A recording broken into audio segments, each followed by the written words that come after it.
అవిసె గింజల్ని లైట్గా రోస్ట్ చేసుకోవాలి ఫస్ట్.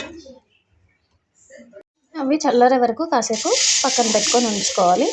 ఈలోపు మిగతా ఇంగ్రీడియంట్స్ రోస్ట్ చేసుకుందాం. కొద్దిగా శనగపప్పు, పచ్చిశనగపప్పు, కొద్దిగా మినపప్పు,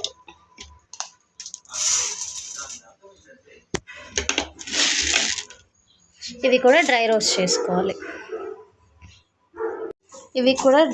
చేసుకోవాలి. చేసుకున్న తర్వాత ఇవి కూడా పక్కన పెట్టుకుంటే చల్లారిపోతాయి.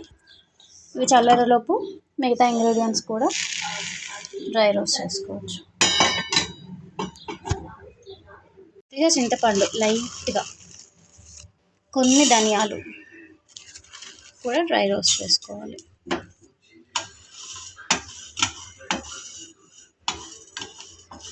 ఇవన్నీ లో ఫ్లేమ్ మీదే డ్రై రోస్ట్ చేసుకోవాలి, లేదంటే పైన మాడిపోతాయి, లోపల బాయిల్ అవ్వవు, టేస్ట్ అంతగా బాగోదు. సో ఇలా లో ఫ్లేమ్ మీదే, కొంచెం ఎక్కువ టైం పట్టినా పర్లేదు, లో ఫ్లేమ్ మీదే రోస్ట్ చేసుకోవాలి. అవి కూడా లైట్గా రోస్ట్ చేసుకోవాలి. ఇవి మన కారంని బట్టి మీకు ఎంత కారం కావాలో, ఎంత తక్కువ తినేవాళ్ళు తక్కువ, ఎక్కువ తినేవాళ్ళు ఎక్కువ చూస్ చేసుకొని వేసుకొని డ్రై రోస్ట్ చేసుకోండి.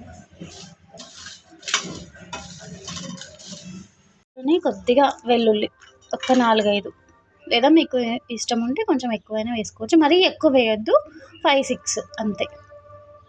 ఒక చిన్న సొంటి ముక్క కొంచెమే.